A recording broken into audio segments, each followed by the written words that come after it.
obìnrin ló wà ní ìdí ikú Ogogo gbajúgbajà olórin. Àwọn kan ní àwọn àgbà ló wà ń bẹ̀, àwọn ṣà ń sọ lóríṣiríṣi.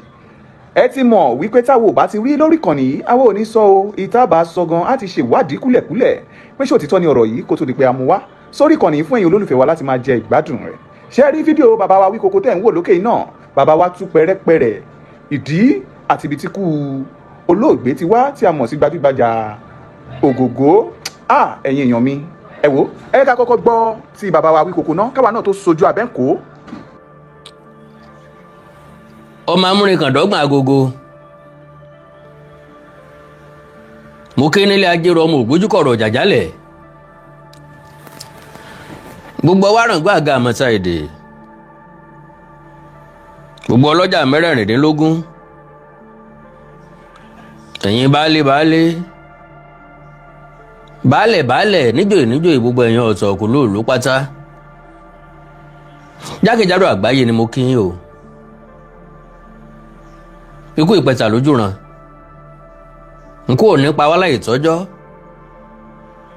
àádàgbà àádògbó láṣẹ Èdùmàrè ẹni máa kú àdàgbà ìbànújẹ́ ò ní wọlé wa. Mo kí nílé alára, mo kí nílé ajérò, mo kí nílé ọwárangún, gbogbo abánikẹ́dùn pátápátá, gbogbo wa ṣe nítorí ara wa ni. Òkú ọ̀mẹ̀yìn àárọ̀ ọ̀run ò ṣe tí a sọ, bárọ̀ ọ̀run bá ṣe tí a sọ ọyẹ ó mú tówẹ̀l kọ́ mọ́ fi nu omijé wa nù kúrò pé ẹ má sunkún mọ́. Àwọn àgbààgbà nú ilé àwọn dà, torí pé ojúlọ́kọ́ ọmọdé tó kún pín ní sí gbọ́dàgbà yóò padà kú lélẹ̀ tó túmọ̀ sí pé gbogbo ẹni ó wálé ayé pátá ni ó padà lọ alákejì. Àkàndá ọ̀rọ̀ Awíkonko Àjàó àrò Awíkonko asọ̀ lójú ọlọ́rọ̀, àánú Olódùmarè ò ní fi wálẹ̀ o. Táíwò Hassan Ogogo ó ti dára lẹ̀, ó ti fi kú ṣàgbà wa. Òun Yínká Quadri, Délé Odùlé, Abbey Lanre, àwọn mẹ́rẹ̀ẹ̀rin ọ̀hún ìkan ni wọ́n lágbo òṣèré. Ẹni tí yóò rí àárín àwọn mẹ́rẹ̀ẹ̀rin ń tọ́ ó gbìyànjú pọ̀. Lóòótọ́ Yínká Quadri, Ogogo àti Délé Odùlé ní gbogbo èèyàn máa ń rí lójú kámẹ́rà. Sorry o, brain behind gbogbo wọn náà Abbey Lanre ni. Bí ọ̀tún ṣe sinimá, bí ọ̀tún ṣe fíìmù, Abbey Lanre ni ó direct ẹ̀. Ó ní ẹ̀ka tí Ọlọ́run pín gbogbo wa sí, ó ní ẹ̀bùn àmútọ̀run wa kálukú wa. Àwọn kan dá sí cinematography, wọn ò fẹ́ràn kí wọ́n wà lójú kámẹ́rà, wọ́n dẹ̀ ń ṣe dáadáa ju ẹlòmíì tó wà lójú kámẹ́rà lọ. Cinematographer ni wọ́n, àwọn ni máa ń handle kámẹ́rà. Àwọn kan wọn ò ṣe ju sáǹdé lọ, àwọn kan wọn ò tàn jóná lọ. Light la máa ń pè wọ́n. Àwọn kan ò ṣe ju makeup lọ nídìí tíátà, wọ́n sì ń jẹun dọ̀la. Àwọn kan ò kúrò nídìí costume lásán làwọn mọ̀ nípa rẹ̀, wọ́n dẹ̀ ń jẹun dọ̀la. So àwọn mẹ́rẹ̀ẹ̀rin ọ̀hún, àwọn mẹ́ta nú àwọn mẹ́rẹ̀ẹ̀rin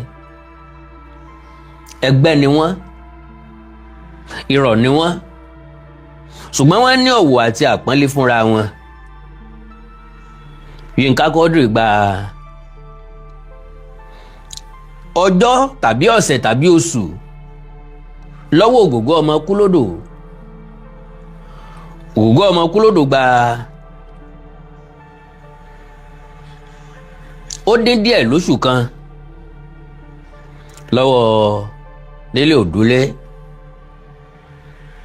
ṣùgbọ́n àwọn mẹ́tẹ̀ẹ̀ta you will surely love them, you will always love them because there's different qualities. Okay?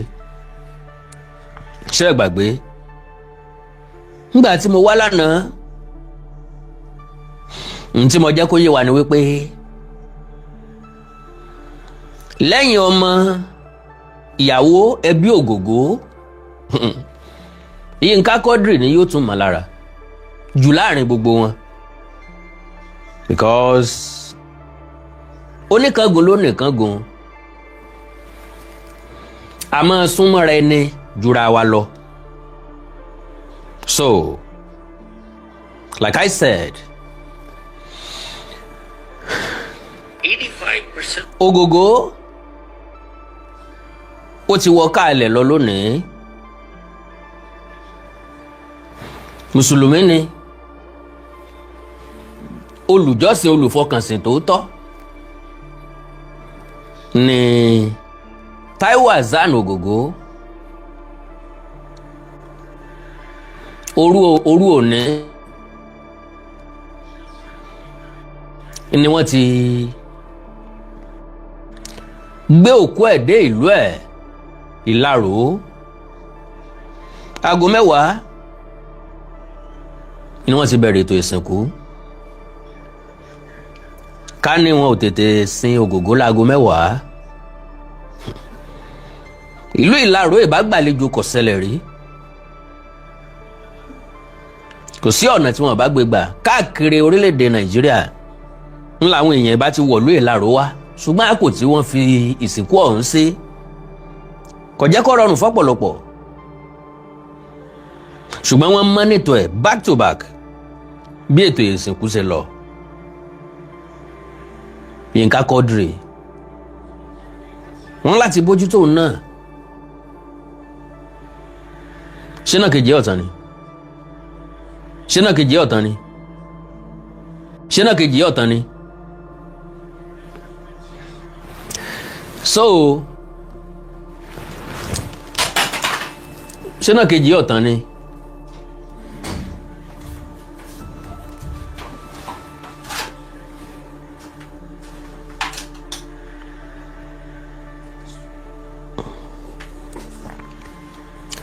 So like I said,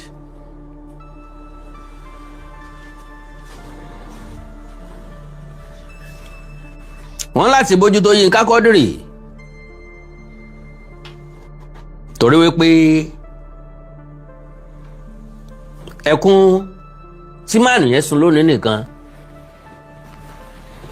bí ìgbà tó ọmọdé bá ń sunkún ni o. Ẹ ṣẹ̀ṣẹ̀ nílò láti béèrè bóyá ikú Ògògó dùn Yínká Quadri tàbí kò dùn. So kò sẹ́ni tí ń bẹ ń bẹ lónìí tí ò bomi ẹkún lójú bí èèyàn dorí ahun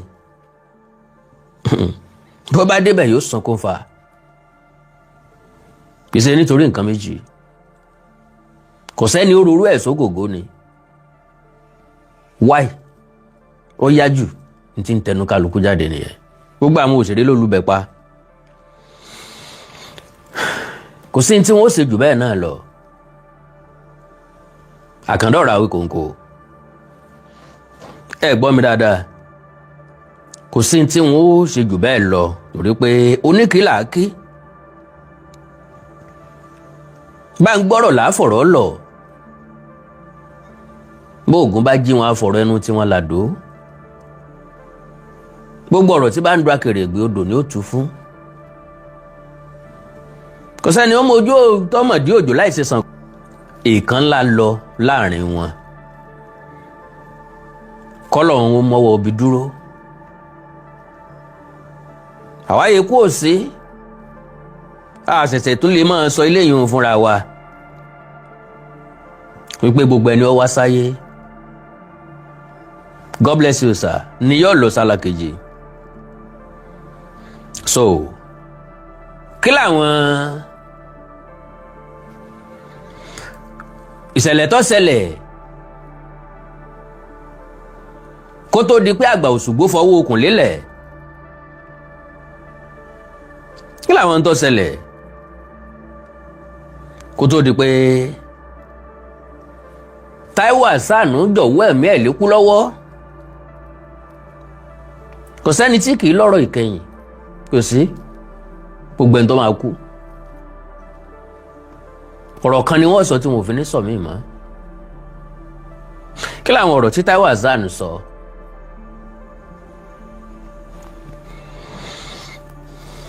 Ó níyàwó ni, kò níyàwó ni, ìyàwó ń bẹ nílé ẹ̀, ìyàwó ò sí nílé ẹ̀. Eléyùn ọkọ̀ jàǹtí tèmi àkàndọ̀rà okòǹkò lè tí mo lè nìkan dáhùn, ibẹ̀ yẹn dẹ̀ kọ́ ni mo bá wá lónìí.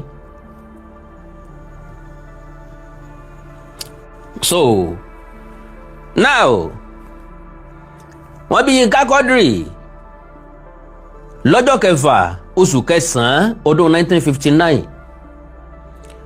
Wọ́n bí Ogogo lọ́jọ́ 21 oṣù kẹwàá ọdún 1959. Wọ́n bí Délé Òdúlé lọ́jọ́ 23 oṣù kọkànlá ọdún 1959. Ṣẹ́rí pé ó wà coincidental. Ọ̀rẹ́ mẹ́ta tí wọ́n dọ̀jọ́ jẹ́ ẹgbẹ́. Elétò bí Ọlọ́run ò sí. Ọlọ́run mọ bí ṣe é tó bẹ́ẹ̀. Tàbájọ jẹ́ classmate, lo and behold, a lè má jọ jẹ́ the same age. Lọ́pọ̀ ọgbà a tó máa ń jẹ́ the same age bracket. Torí pé wọn ò bí anulé kan náà. Sọ́n bá bí anulé kan náà láì kìí ṣèbejì àlèwá lọ́jọ́ kan náà. Wọ́n bí ìbejì gan ìkan kọ̀kọ́ jáde kíkejì ò tó tẹ̀lé. Tó dandan ni ká jura wa lọ. Ṣùgbọ́n mẹ́tẹ̀ẹ̀ta ní respect tó pọ̀ fúnra wọn. Kálukú dẹ̀ ló ń ṣe dáadáa nínú wọn. Nínú àrò mẹ́ta, ìkan ti fà wọn tó kù lẹ̀ lọ. Kò séyìí tó yẹ kó kú nínú wọn. Kò sí rárá. Torí pé gbogbo wọn ni baálé ilé, gbogbo wọn ni breadwinner. Ẹ dákun ẹ bá mi share program yìí, mo fọlọ́run bẹ̀ yín ni. Mo bẹ̀ yín ni, mo bẹ̀ yín ni, mo bẹ̀ yín ni, mo fọlọ́run bẹ̀ yín. Mi ò tó yín bẹ̀ níṣẹ́ o.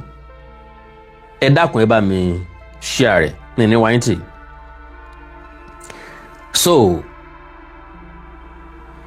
Táíwò Àsánù Ogogo kìí ṣe rọ́mọ́ kìí ṣàwàdà mọ́. Ó ti wọ́ káàlẹ̀ lọ lónìí. Ikú bàṣírí ẹ̀dá. Nígbà tẹ́mi àtẹnìkan sọ̀rọ̀ lónìí, nígbà tí wọ́n sọ̀rọ̀ torí pé ń tọ́gbẹ́nu gbogbo èèyàn káàkiri ìlú lónìí,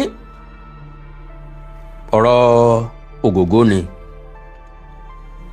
Wá sọ fún tọ̀hún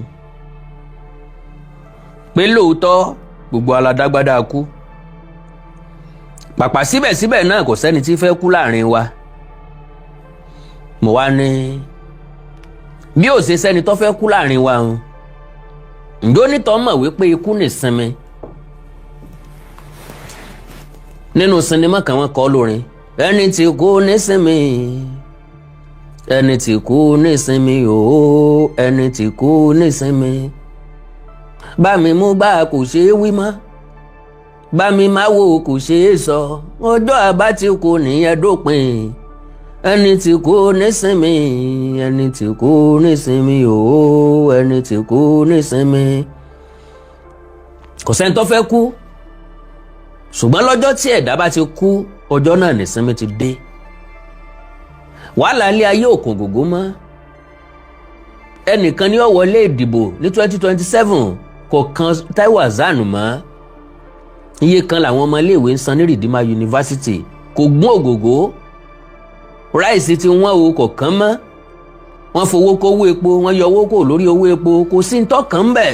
Wọ́n ní mọ́tò pẹ nìkan lójú ọ̀nà ibì kan kò kan Ogogo mọ́. Ìkáyàsókè ò sí fún mọ́. Ó ti sinmi. Because kálá yìí kú ni kálá èèyàn kì í kú ni tàbí kálá rọrùn fáwọn èèyàn kan láti má kú rárá. èèyàn bá pọ̀ nílé ayé o. iṣẹ́ àkọsí ẹ̀dá tá a bá kọ́kọ́ máa ṣe nílé ayé òun ni láti ṣiṣẹ́ dé ọ̀nà tá a fi ní jáde láyé. ẹ̀yin dádì àti mọ́mì mi ẹ má jẹ́ kí n gbà àkókò yín rárá. So now mo rí àwọn àpilẹ̀kọ kan tí wọ́n kọ́kọ́ kà kí n tó sọ̀rọ̀ àsọkàn yìí. Alhaji Taiwo Hassan Ogogo worth anything ní dáadáa. Ogogo worth anything ní dáadáa. Ẹnu mi gbé yan gan, mo lè sọ̀rọ̀ dáadáa nígbà tí mo dórí program yìí ni. Torí pé Ogogo worth tribute. Látàárọ̀ kùtùkùtù lónìí mo ti kò sí. Ẹ̀yin náà sáré wíwì tí mo ṣe ó ń bẹ lórí ìtàkùn ayélujára. Bẹ́ẹ̀ bá kò lórí ètò ẹ̀ lọ́ọ́ wò Láwíkóńkó TV, ó sì wà Láwíkóńkó tẹlifíṣàn lórí Facebook. So ẹni ní as we mourn the painful loss of late Taiwo Hassan, ẹ jọ̀ọ́ torí Ọlọ́run, let's pay close attention to Sayinka Quadri, Daddy Dele Odole, and the others in the Nollywood. Let's keep them in our prayers and watch over them during this delicate period. You won't truly understand why until you read this post to the very end. Reason yẹn tọkàn mi fi mú wá. Here comes the write-up of a man whose impact remains unshakable, unforgettable, and unbeatable. The life we live is sometimes beyond understanding. The life we live is truly a mystery. We came into this world on different days, from different places, with different stories. Ìyá ọ̀tọ̀ọ̀tọ̀ ló bí wa. Gbogbo àwa tá a jọ pàdé níbi tá a ti jọ ń ṣiṣẹ́ lónìí, gbogbo àwa tá a jọ pàdé níléèwé, gbogbo àwa tá a jọ lọ sáàfù, gbogbo àwa tá a jọ ṣiṣẹ́ níbì kan náà. We came from different places, from different wombs. Lọ́pọ̀ ọgbà ńgbà tí ọ̀rẹ́ bá di ọ̀rẹ́ ìmúmú la máa wí pé a friend or a brother from another mother. Ńgbà tọ́rẹ́ bá jinlẹ̀ la wí bẹ́ẹ̀. Ọ̀gbọ́ Yorùbá ní ọ̀rẹ́ ní dẹgbẹ́. Oríṣiríṣi ẹgbẹ́ tán máa ń pè ní ọ̀rẹ́ dẹgbẹ́. Ọ̀rẹ́ ni wọ́n jọ ń ṣe tẹ́lẹ̀tẹ́lẹ̀ kí wọ́n tó pé ẹja dẹ́gbẹ́ ilẹ̀. Gbogbo àwọn tó dẹ́gbẹ́ sọ̀rọ̀sọ̀rọ̀ lẹ̀ Fiban pẹ̀lú Gbénga Adébóyè ló initiate ẹ̀ ẹja dẹ́gbẹ́ kan lẹ̀ fún àwa sọ̀rọ̀sọ̀rọ̀ náà fi dá Fiban lẹ̀. Àjọṣepọ̀ ìfẹ́ tí ń bẹ láàrin wọn ló jẹ́ kí wọ́n ronú débẹ̀. Àjọṣepọ̀ ìfẹ́ tí ń bẹ láàrin àwọn mẹ́rẹ̀ẹ̀rin tí mo dárúkọ kò ṣeé kó. Ẹni tó sì karùn-ún ńlọ dàbí ìyá wọn òun náà ni Mama Rainbow. Ní tí mo mọ̀ ni mo ń sọ.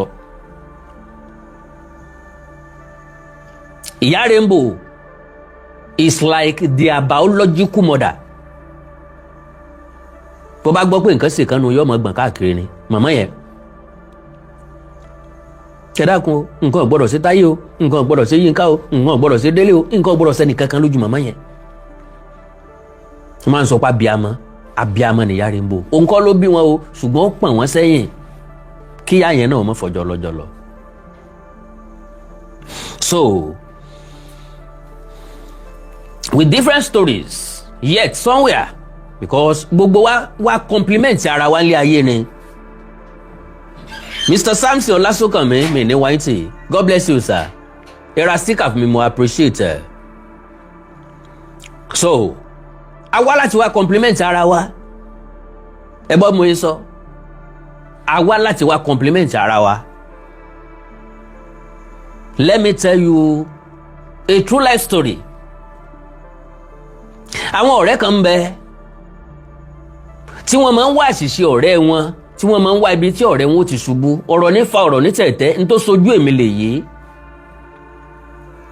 Lánàá mo brief ọ̀rọ̀ kan nípa lọ sí stage play lájàṣẹ́ ní Kútọ́nù àtàlájì Yínká Quadri àtàlájì Táíwò Hassan Ogogo àti Mama Rainbow.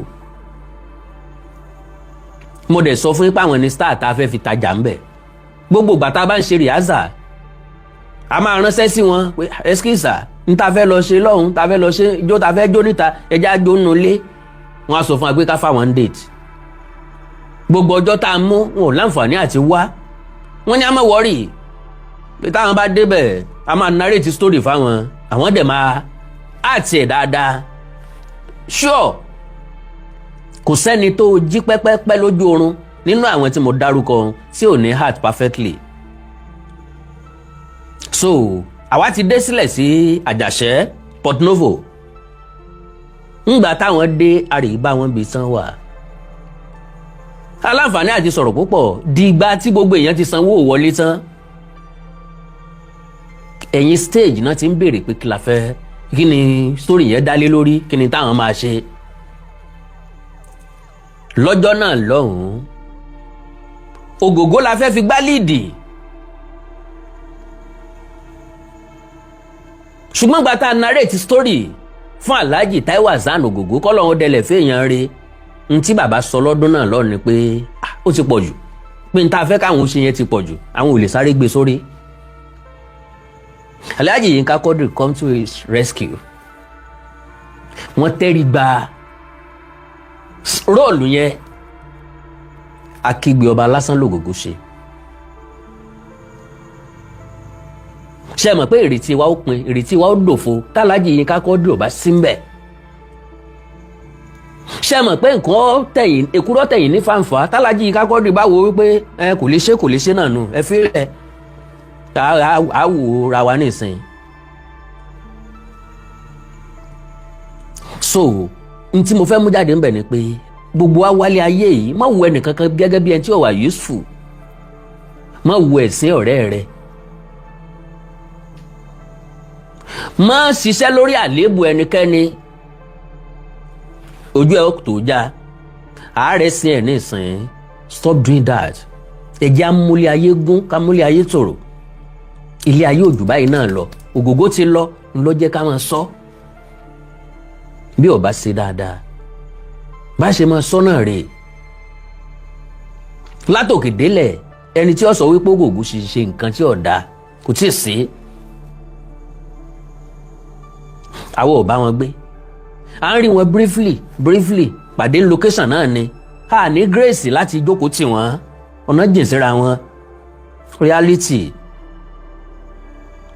Ṣùgbọ́n wọ́n wà nínú ẹni tí wọ́n encourage wa táwa náà fi mọ̀ pé ọjọ́ ọ̀la ó dáa. Wọ́n bá lé wa sẹ́yìn pé ta lẹ́yìn, who are you, kí lẹ́yìn jẹ́, ta kí lẹ́ lè jẹ́. Distinct production, God bless you sir, kí lẹ́ lè jẹ́. A máa wà discourage. A ní dé làtà ibi tá a là dé lónìí. So má wo ẹ̀sìn ọ̀rẹ́ rẹ. God bless you sir, God bless you ma. So now ó ní point tí mo mú jáde o. Now with different stories, yet somewhere along the streets of life, destiny brought us together, and strangers became friends. Friends became family. Mr. Tunde Okoli Enimobojioma, God bless you sir. And family became an inseparable part of our existence. Gbogbo àwọn tẹ́ ní lọ́rẹ̀ lónìí, gbogbo àwọn tẹ́ jọ ń ṣe lónìí, gbogbo àwọn tí mò ń bá ṣe lónìí, gbogbo àwọn tí mo ní lọ́rẹ̀ lónìí, a plan ẹ̀ ká tó kú òǹlé pé a pàdé wọn o, kí n sọ pé mo ń jáde o, ń pàdé ẹnìkan o, bọ̀sún ni yóò máa jẹ́ ọ̀rẹ́ lásìjọ́ máa ṣe rárá o. Nǹkan kan ló mú wa pàdé. Yorùbá ní ẹni ní mú ní mọ ní èèyàn ní mú ní mọ nìyàn. Ìyá mi ló mọ bàbá mi. Wọ́n wá ní ọ̀nà méjì lẹ̀dá tí ń pàdé láyé. Ọ̀nà méjì lẹ̀dá tí mọ́ra. Bàbá pàdé ń bí ìjà, á pàdé ń bí eré. Bàbá pàdé ń bí eré, á pàdé ń bí ìjà. Ibì kan lọ̀rẹ́ ti máa ń bẹ̀rẹ̀. Ọ̀rẹ́ wá dùn ju ọ̀tá lọ. We interacted. We shared dreams. Bá a ṣe ń pàdé nù o. We ventured into the same businesses. We built things together. We raised our children with love, unity and harmony. Ìyàwó tó pàdé òun náà, ìyàwó tó fẹ́ lónìí, ìyàwó tí ń bímọ fún ọ, tẹ́jọ́ sùn sórí ibùsùn kan náà, níbi kan lẹ ti pàdé. Àìmọye ọkùnrin àtobìnrin ló jẹ́ pórí ọ̀kadà wọn ti pàdé. Inú mọ́tò wọn ti pàdé. Ojú agbóǹpatì wọn ti pàdé. Wọ́n sì jẹ́ ìyàwó àtọkọ alálùbáríkà fúnra wọn. Majority ló pàdé nínú ṣọ́ọ̀ṣì, wọn ò ní ayọ̀ àtàárọ̀ dálẹ́ rí. Majority ló pàdé ní àsálátù ní mọ́sálásí, wọn láyọ̀ àárọ̀ dálẹ́ rí. Yídì wọn ti pàdé o níjọ́ ìtúnu àwẹ̀, yídì wọn ti pàdé lọ́jọ́ iléyá. Ẹkún lórí ẹkún, ìyà lórí ìyà ni. So, at first, Mr. Olaoluwatoyin, God bless you, sir. Ṣé mo get here? At first, we were like water. A mọ̀ sọ pé kò síbi tó mi ò lè sàn dé, kò síbi tẹ́dá ò lè sàn dé. Separate and flowing in our own directions. But with time, life brought us too close that we became like blood. Connected by blood, nobody had to force or explain exactly how Daddy Yinka, Ogogo, and Udule are presently before death took one out of the three national heroes. God bless you, sir. Mr. Bola Oluwatosin, God bless you, sir. So, perhaps it was simply written in the book of destiny, but then comes that painful reality we can never escape: death. Oh, Mrs. Bola Oluwatoyin, God bless you, ma. Me ni wainti, God bless you, ma. Death, the food every living soul will eventually taste, came quietly and took away one of the major parts of this family without warning. Ikú sọ fún wa, without permission, kò gba àyè lọ́wọ́ wa, and without saying goodbye. Kò jẹ́ kí Ogogo láǹfààní láti juwọ́ sí a. Kó rẹ́rìn músẹ́ kí tọ́rọ̀ ẹ̀kẹ́ ẹ̀yàn jẹ jáde kó sọ pé bye bye, mo ń lọ rè o. Ẹ̀yin náà ń bọ̀ lọ́jọ́ kan o, ṣùgbọ́n ẹ sáyé rè o. Ẹ jẹ́ kí kó kásẹ̀ rí mọ́ yín lọ́wọ́. Because òye yé mi, bí àlùjánnà bá ń bẹ, ilé Ogogo nù. Lórí àárẹ̀ tó wà ń, ó ní gbọ́kànlé nínú Ọlọ́run, ó ní gbàgbọ́ nínú Ọlọ́run, yóò sì máa fọkàn ṣàdúrà ni. I know him to that extent. Sorry. And now, the question that keeps echoing in my heart is, how are the people left behind feeling right now? Ṣé wọ́n ti dákẹ́ ẹkún? Ṣáwọn ọmọ ti gbóúnjẹ sẹ́nu? Ṣé kò sí àmì kan nínú ilé wọn lọ́ọ̀dẹ wọn lọ́wọ́lọ́wọ́ báyìí? Gbogbo ẹni tó lọ bẹ̀ pátápátá ló ti padà sínú ilé wọn. Wọn ò jẹun kí wọ́n tó lọ. Kálukú ti fi nǹkan kún gbà tí wọ́n délé. Bẹ́ẹ̀ lómi bá lóun ọ̀jẹ̀ ìyàwó ó pé kí ló dé? Kẹ́ ẹ má jẹun láti ìsìn oṣù mẹ́wàá, kò dá Ogogo padà, ẹ fi nǹkan nù. Ní tó ti bàjẹ́ ká má jẹ́ ọba tí ò ti bàjẹ́ jẹ́. Ẹ̀yin náà gbọ́nú ọ̀rọ̀ rẹ̀, ó ní ọ̀sà séun fáìmọye oṣù fáìmọye ọdún. Sẹ́yìn náà tó wá gbé ọ̀sà ni, ẹ má kó bá mi o, ẹ jẹun o. Ẹ̀rù ń yọ mí bà bí mo bá rántí ọjọ́ àti rọ̀run. Mo bá dé oyè àbẹ̀fẹ́ Olúgbénga Adéwùsì lọ́kọ, ẹ̀rù màmá ń yọ mí bà o. Bí mo bá rántí ọjọ́ àti sùn o. Ákèmí nìkan ní yàrá, gbogbo ayé àrèlé. Ìwà mi á bá mi dé sàré òkú o, owó àtọmọ ò lè bá mi lọ. Á lọ láàrú lóòótọ́. Ogogo nìkan wọ́n kìbọlẹ̀, ọmọ kú lódò. Wọ́n rọ́yè pẹ̀lẹ́ lórí, kò sólólùfẹ́ tó pé ẹ dákun torí Ọlọ́run ẹ dáwọ́ sọ́fẹ̀ dúró, ẹ jẹ́ ń bọ́ bẹ̀ kẹ́ ẹ rọ́yè pẹ̀lẹ́ mi náà lórí mọ́ bẹ́ẹ̀. Kò sí. Bẹ́ẹ̀ yẹn bọ́ bẹ̀ wọ́n yọ jáde padà. Onílé relé, Ogogo wà ń bẹ̀. Ogogo wà ń bẹ̀. So how are the people left behind feeling right now? May God strengthen the family, friends, colleagues, and